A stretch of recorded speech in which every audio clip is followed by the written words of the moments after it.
झगड़ालू औरत। आज शांति का अपनी सास से झगड़ा हो गया। 2 दिन पहले वो अपने पति से किसी बात पर लड़ पड़ी थी। ससुराल हो या मायके, हर रिश्तेदार से, यहाँ तक कि उसके अड़ोस पड़ोस के लोगों के साथ भी शांति की कभी न कभी कहासुनी हो ही गई थी। हालत ये हो चली थी कि लोग शांति के साथ अब बात करने से भी कतराते थे। उसे देखते ही अपना रास्ता मोड़ लिया करते थे।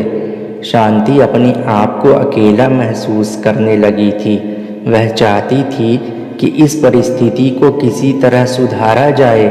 उसे यह तो पता था कि लोगों का उससे दूर होने का कारण उसके झगड़े थे, लेकिन वह यह नहीं समझ पा रही थी कि यह झगड़े कैसे हो जाते हैं। उसने इस सवाल का जवाब ढूंढने के लिए अपने कुछ बुजुर्गों से पूछा, कई किताबें पढ़ डाली, इंटरनेट पर कई ब्लॉग्स चेक किए, लेकिन उसे कहीं पर भी संतुष्ट कारक जवाब नहीं मिला।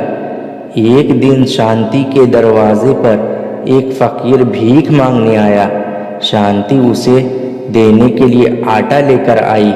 उसे लगा कि शायद उसके सवाल का जवाब यह फकीर उसे दे सकता है, इसलिए उसने उस फकीर से भी वह सवाल पूछ लिया। शांति ने फकीर से पूछा, फकीर बाबा, क्या आप जानते हैं कि झगड़े होने का सबसे बड़ा कारण क्या है? फकीर ने शांति की तरफ देखा और बोला, मैं यहाँ पर भिक्षा लेने आया हूँ और तुम हो कि मुझसे यह फालतू के सवाल कर रही हो। फकीर की बात सुनते ही शांति को बहुत गुस्सा आया। उसने कहा, घर घर जाकर भीख मांगने वाले तुम मेरी बातों को, मेरे सवालों को फालतू कहते हो? तुम्हारी हिम्मत कैसे हुई? शांति ने और भी कई भली बुरी बातें उस फकीर को सुनाई।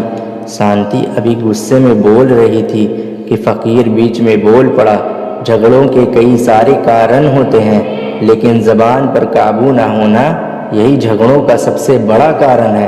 फकीर की बात सुनकर शांति गहरी सोच में पड़ गई। फकीर ने भिक्षा का आटा लिया और वहाँ से चला गया।